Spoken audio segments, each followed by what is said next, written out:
दोस्तों आज मैं एक्सप्लेन करने वाला हूँ हाल ही में रिलीज हुई साउथ की one of the best movie Surya Saturday को, जिसकी तारीफें भर भर को हो रही हैं। बताया जा रहा है कि सूर्य सैटरडे मूवी की कहानी काफी बढ़िया और इंटरेस्टिंग है। अगर टाइम मिले तो आप लोग इस मूवी को जरूर देखना। तो आइए दोस्तों एक्सप्लेन करते हैं मूवी की कहानी को। मूवी की शुरुआत होती है सूर्या के परिवार को दिखाते हुए, जहाँ पर कि हम सूर्या की माँ को देख पाते हैं, जिन्हें हाल ही में पता चलता है कि उन्हें एक बीमारी है और उनके पास बस 2 ही महीने बचे हैं, जिसकी वजह से सूर्या के पिता काफी परेशान थे। वो समझ नहीं पा रहे थे कि वो अपनी बाकी की बची जिंदगी अपनी पत्नी के बिना कैसे बिता पाएंगे। साथ ही उन्हें यह भी टेंशन थी कि जब सूर्या उनकी बेटी को पता चलेगा तो उनका क्या होगा, जिस पर सूर्या की माँ कहती है इसके बारे में कुछ भी न बताएं। साथ ही सूर्य के पिता को सूर्या की काफी टेंशन थी, क्योंकि सूर्य काफी गुस्से वाला था, वो काफी मारपीट किया करता था, इसलिए वो समझ नहीं पा रहे थे कि वह कैसे सूर्या को संभालेंगे। लेकिन सूर्या की माँ कहती है कि वो भी उसे समझा देंगी। जिसके बाद हम देखते हैं कि सूर्य के मामा घर के बाहर आके चिल्लाने लगते हैं। दरअसल सूर्या के मामा की पत्नी और एक बेटी है कल्याणी, लेकिन वह अपनी पत्नी को काफी मारा पीटा करते हैं, इसीलिए सूर्य की माँ ने उसे जेल भिजवा दिया था। जिसके बाद उन्होंने मामा की पत्नी और बेटी को दूसरे शहर में भेज दिया था, ताकि मामा उन्हें फिर से परेशान न कर पाए। दरअसल सूर्य कल्याणी को पसंद करता था, लेकिन कल्याणी सूर्य को पसंद नहीं करती थी, क्योंकि सूर्य हमेशा मारपीट किया करता था और कल्याणी को इससे नफरत थी। अब सूर्य का मामा बाहर आकर चिल्ला रहा था और उसकी माँ के बारे में काफी बुरा बोल रहा था। यह देखकर सूर्या को गुस्सा आता है और वह अपने मामा को काफी मारने लगता है, लेकिन उसका मामा वहाँ से भाग निकलता है। और आज सूर्या की माँ ने पहली बार सूर्या को इतने गुस्से में देखा था, जिसके बाद वो सूर्या से कहती है कि उसे इतना गुस्सा नहीं करना चाहिए। जब भी सूर्य गुस्से में मारपीट करता है तो बाद में उसे एहसास होता है कि वहाँ पर मारपीट करना जरूरी नहीं था। इसलिए सूर्या की माँ सूर्या से कहती है कि अगर सूर्या को किसी पर गुस्सा आए तो वह 1 हफ्ते तक इंतजार करे और सोचे कि वहाँ पर गुस्सा करना जरूरी था या नहीं। अगर उसे लगा कि वहाँ गुस्सा करना जरूरी है तो हफ्ते में 1 ही दिन डिसाइड करे और उसी दिन अपना सारा गुस्सा उतारे। जिसके बाद सूर्या की माँ कहती है कि वह हमेशा सैटरडे तक गुस्सा कंट्रोल करे और सैटरडे को भी उसे ऐसा लगे कि उसका गुस्सा जायज है तो वह उसी दिन अपना गुस्सा उतार सकता है। और सूर्या को भी अपनी माँ की यह बात अच्छी लगती है और वह अपनी माँ से वादा करता है कि वह सैटरडे के अलावा कभी भी मारपीट नहीं करेगा। जिसके कुछ दिनों बाद ही सूर्या की माँ की मृत्यु हो जाती है और सूर्य काफी टूट जाता है और रोने लगता है। लेकिन तभी वहाँ पर सूर्या का मामा आता है और सूर्या की माँ की तरफ चप्पल फेंकता है। यह देखने पर सूर्या इतना गुस्सा हो जाता है कि तभी उसे याद आता है कि आज सैटरडे है। जिसके बाद सूर्य अपने मामा को बुरी तरह से मारता है। अब ऐसे ही कई साल बीत जाते हैं और हम सूर्या के पिता को देख पाते हैं, जो एक साइकियाट्रिस्ट के पास जाते हैं और बताते हैं कि किस तरह सूर्य हफ्ते भर कुछ भी नहीं करता।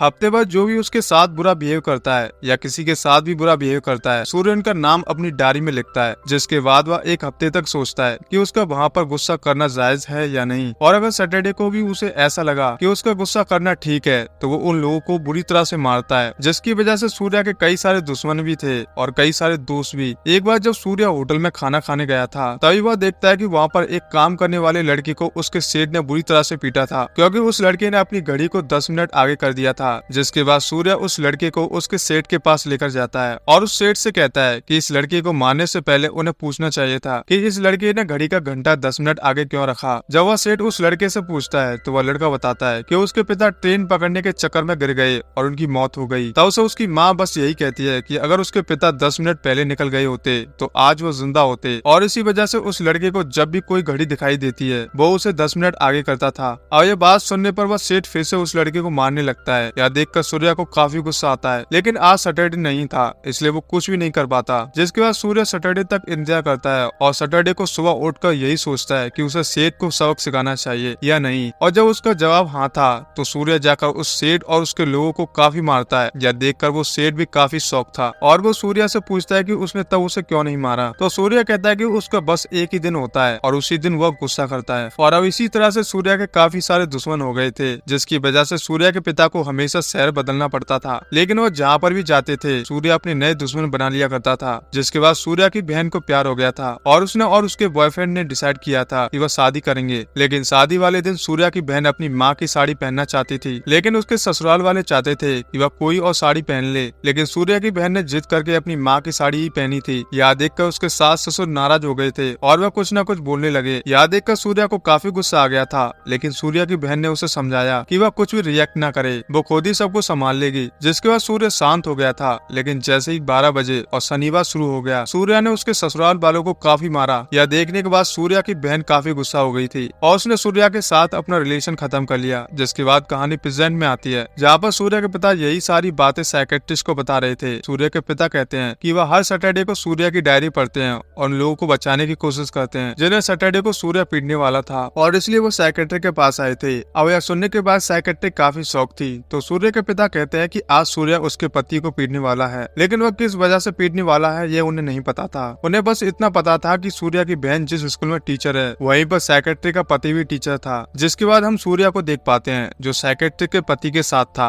और वो साइकियाट्रिस्ट के पति को काफी बुरी तरह से पीट देता है क्योंकि वह स्कूल की लड़कियों के साथ गलत काम किया करता था। जिसके बाद हम सूर्य के पिता को देख पाते हैं जो चाहते थे कि सूर्य अब शादी करे, लेकिन सूर्य अभी भी कल्याणी से प्यार करता था, इसलिए वो शादी से मना कर देता है। इसलिए उसके पिता एक लड़की को लेकर आते हैं जो सूर्य को बताती है कि वही कल्याणी है और उसकी शादी हो चुकी है और उनका एक बच्चा भी है। अब यह सुनने पर सूर्य को काफी बुरा लगता है क्योंकि वह कल्याणी से बहुत प्यार करता था, लेकिन अब कल्याणी की शादी हो गई थी। जिसके बाद हम चारुलता नाम के एक पुलिस ऑफिसर को देखते हैं जिसकी अभी अभी ज्वाइनिंग हुई थी। वो अपने पुलिस थाने में आती है और वह सीआई दया को ढूंढने लगती है क्योंकि उसके ज्वाइनिंग लेटर पर सीआई दया की साइन चाहिए थी। यह सब सुनकर एक कांस्टेबल चारुलता से कहता है कि वह अभी तो सीआई दया को ढूंढ रही है, लेकिन अगर वह एक बार उससे मिलेगी तो फिर कभी उससे मिलना नहीं चाहेगी। जिसके बाद हम दया को देखते हैं जो गोवर्धन नाम के एक आदमी को काफी मार रहा था क्योंकि उसे शक था कि गोवर्धन उसे मारना चाहता है। दरअसल गोवर्धन कोरमानंद नाम के एक एमएलए का आदमी था। कोरमानंद और कोई नहीं बल्कि दया का सगा भाई होता है और दया को शक था कि कोरमानंद उसे मारना चाहता है, इसलिए वह गोवर्धन को काफी बुरी तरह से मारता है और फिर छोड़ देता है क्योंकि उसे लगता है कि गोवर्धन उसके कुछ भी काम का नहीं है। तभी से कोरमानंद का कॉल आता है और वो उसे रिक्वेस्ट करता है कि वह गोवर्धन को छोड़ दे, इसके बदले दया को जो प्रॉपर्टी चाहिए थी वो कोरमानंद उसे दे देगा। अब यह सुनकर दया जल्दी से गोवर्धन को ढूंढने लगता है, लेकिन तब तक वह जा चुका था।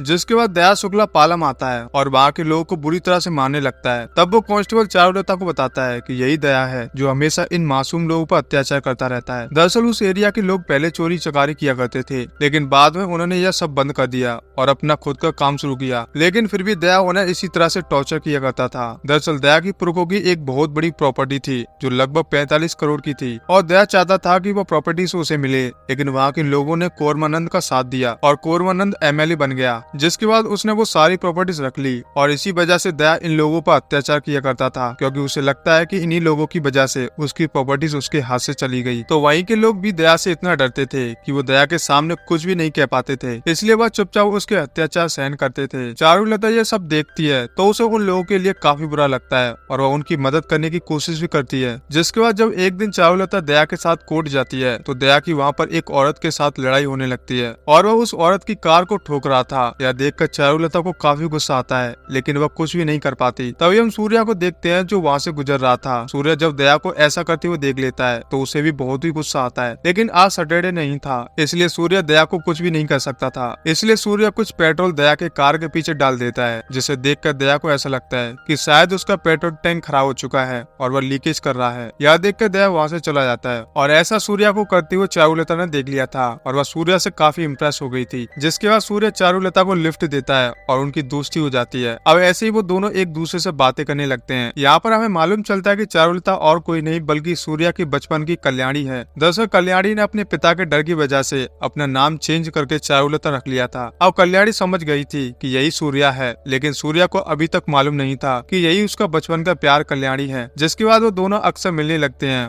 और उन दोनों को एक दूसरे से प्यार हो जाता है। तो वहीं कल्याणी को कोई और भी परेशान करता है तो सूर्य उसे जाकर मारता है और यह देखकर कल्याणी समझ नहीं पा रही थी कि आखिर उन लोगों को मारता कौन है। वह सूर्य से कहते हैं कि उसे मारपीट बिल्कुल भी पसंद नहीं है, उसे सूर्य जैसे लोग पसंद हैं। दरअसल सूर्य एक LIC एजेंट था और कल्याणी को लगता था कि अब सूर्य बदल चुका है। वो बचपन में जैसे मारपीट किया करता था वैसे अब नहीं करता। तो वही सूर्य के पिता को जब पता चलता है कि सूर्य को प्यार हो गया है तो वह सूर्य से कहता है कि वह अपनी प्रेमिका को सब कुछ बता दे कि वही सैटरडे को जाकर लोगों को मारता है। और यह बात सुनकर सूर्य भी डिसाइड कर लेता है कि वह कल्याणी को सब कुछ सच बता देगा। जिसके बाद हम दया को देखते हैं जो फिर से वहाँ के लोगों को टॉर्चर कर रहा था। कल्याणी ये सब देख रही थी लेकिन वह कुछ भी नहीं कर पा रही थी। तभी दया के हाथों एक छोटी बच्ची को चोट लग जाती है, लेकिन दया के डर की वजह से कोई भी उस लड़की को हॉस्पिटल लेकर नहीं जा पा रहा था। तभी वहाँ पर सूर्य आता है जो कि कल्याणी से मिलने आया था, लेकिन जब वो जख्मी लड़की को देखता है तो वह उसे हॉस्पिटल लेकर जाता है। अब कल्याणी वहाँ पर आ गई थी और सूर्य उसे बताने वाला था कि वही है जो सैटरडे को लोगों को पीटता है, लेकिन तभी वहाँ पर उसके कुछ पुराने दुश्मन आते हैं और उसे मारने लगते हैं। लेकिन आज सैटरडे था इसलिए सूर्य भी उन्हें जमकर मारता है और यह सब कुछ कल्याणी देख लेती है और वह समझ जाती है कि हर सैटरडे को मारपीट करने वाला और कोई नहीं बल्कि सूर्य ही है। तो वहीं कोरमानंद दया को प्रॉपर्टीज दे रहा था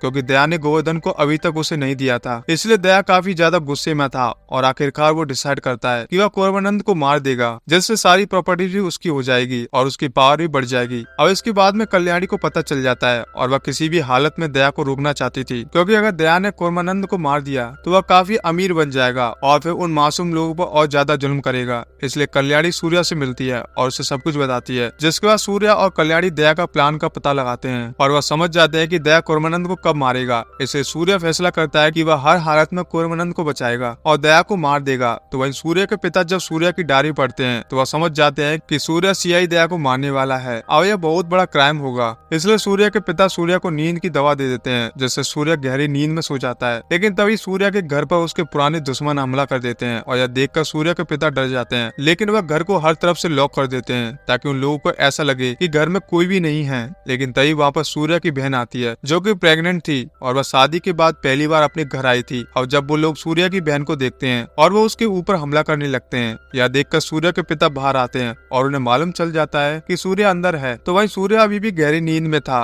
लेकिन जैसे ही वो लोग सूर्या को मारने वाले थे कि सूर्या उठ जाता है और लोगों को बुरी तरह से मारता है। तो वहीं हम दया को देखते हैं जो कोरवानंद का पीछा कर रहा था ताकि मौका मिलते ही वह उसे मार सके, और अब उसे मौका मिल गया था। इसलिए वह अपनी गाड़ी निकालता है, लेकिन तभी वहाँ पर मास्क लगाकर सूर्य आता है और वह उसे रोकने ही वाला था कि तभी सूर्य देखता है कि घड़ी में 12 बजे थे, यानी कि सैटरडे खत्म हो गया था। लेकिन तभी सूर्य की नजर उस लड़की पर पड़ जाती है जिसे उसने बचाया था और समझ जाता है कि यह लड़का जहाँ पर भी होता है वह घड़ी 10 मिनट आगे करता है, यानी सूर्य के पास अभी 10 मिनट थे। इसलिए सूर्य दया को काफी बुरी तरह से मारता है। तो वहीं कोरवानंद ने भी वहाँ पर दया को देख लिया था और उसे ऐसा लगता है कि सूर्य उसे मारना चाहता था और दया ने उसे बचा लिया। इसलिए कोरवानंद दया के साथ काफी अच्छा बिहेव करने लगता है और दया भी ऐसे ही नाटक कर रहा था कि उसी ने कोरवानंद की जान बचाई है। तो वहीं शुक्ला फालम के लोगों ने भी देख लिया था कि किस तरह से मास्क मैन दया को मार रहा था और यह देखकर उनके अंदर भी थोड़ी हिम्मत आने लगी थी। तो वहीं दया यही सोच रहा था कि वह मास्क मैन कौन होगा, जिसके बाद वह इसके बारे में पता लगाने लगता है और तब उसे मालूम चलता है कि मास्क मैन और कोई नहीं बल्कि कल्याणी का बॉयफ्रेंड है और उसका नाम है सूर्या। तो वहीं कोरवानंद जब सीसीटीवी फुटेज देखता है तो वह समझ जाता है कि उसे मारने वाला और कोई नहीं बल्कि दया था। सूर्या उसे बचाने के लिए आया था और यह देखने के बाद कोरवानंद काफी गुस्सा हो जाता है। यह देखकर दया समझ जाता है कि अब कोरवानंद उसे मार देगा, लेकिन इससे पहले कि कोरवानंद दया को मार पाता, दया उसे ही आकर मार देता है और कोरवानंद के लोगों को बताता है कि सूर्या ने कोरवानंद को मार दिया। यह देखने के बाद कोरवानंद के लोग भी सूर्या पर काफी गुस्सा होते हैं और उसे हर जगह ढूंढने लगते हैं। तो वहीं दया अब जान चुका था कि सूर्या कल्याणी का बॉयफ्रेंड है, इसलिए वह कल्याणी के पास जाता है और उसे शुक्ला पालम लेकर आता है। वहाँ लाकर वो उसे काफी मारने लगता है ताकि सूर्य वहाँ पर आ जाए और सूर्य वहाँ पर आ भी जाता है, जिसके बाद दया सूर्या को काफी मारता है। लेकिन सूर्या कुछ भी नहीं कर पा रहा था क्योंकि सूर्या चाहता था कि वहाँ के लोग आगे बढ़े, लेकिन कोई भी दया के डर की वजह से आगे नहीं आ पा रहे थे। दया कहता है कि अगर इन लोगों में से किसी ने भी सूर्या की मदद की तो वह खुद कल्याणी को हॉस्पिटल लेकर जाएगा। और सूर्य इंतजार कर रहा था कि कोई तो आगे आए, लेकिन कोई भी आगे नहीं आ रहा था। तभी वहाँ पर सूर्या के पिता आते हैं और दया से कहते हैं कि उनका बेटा उसे बस इसलिए नहीं मार रहा क्योंकि वह चाहता है कि शुक्ला पालम के लोग उसके आगे आएं और अपने लिए स्टैंड लें। वो बस चाहता है कि उनके अंदर हिम्मत आ जाए, और अगर उनमें से एक भी को हिम्मत आ गई और वह दया के सामने आ खड़ा हो गया तो सूर्य दया को इस तरह से मारेगा कि वह सोच भी नहीं सकता। और यह सब सुनने पर शुक्ला पालम के एक अंकल सामने आते हैं और दया को मारने लगते हैं। यह देखने के बाद सूर्य मुस्कुराता है, जिसके बाद वह दया को काफी बुरी तरह से मारता है। तभी वहाँ पर दया के लोग भी आते हैं, लेकिन अब शुक्ला पालम के लोगों के अंदर हिम्मत आ गई थी, इसलिए वह सूर्य का साथ देते हैं और वह सभी लोगों को मारने लगते हैं। जिसके बाद आखिर में सूर्य दया को कोरवानंद के लोगों को दे देता है क्योंकि दया ने कोरवानंद को मारा था और उसी तरह से उसके लोग दया को मार रहे थे। जिसके बाद हम सूर्या को देखते हैं जो कल्याणी को शादी के लिए प्रपोज करता है और कल्याणी भी उसे हाँ करती है। यह देखने के बाद सूर्या का खुशी का ठिकाना नहीं था। तो वही सूर्य की बहन को बेटी होती है, जिसे देखकर सभी लोग ऐसे ही कहते हैं कि सूर्य की माँ वापस आ गई। और इसी के साथ इस मूवी की कहानी यहीं पर समाप्त होती है। तो दोस्तों, मैं उम्मीद करता हूँ आप लोगों को इस मूवी की कहानी काफी पसंद आई होगी, क्योंकि मूवी की कहानी काफी बढ़िया और इंटरेस्टिंग है। तो दोस्तों, इसी बात के लिए आप हमारे चैनल को जरूर सब्सक्राइब कीजिएगा और अगर वीडियो पसंद आए तो प्लीज वीडियो को भी लाइक कीजिएगा। तो फिर मिलते हैं दोस्तों एक और बेहतरीन मूवी के साथ। तब तक के लिए आप हमारे चैनल को जरूर सब्सक्राइब कीजिएगा। जय हिंद दोस्तों।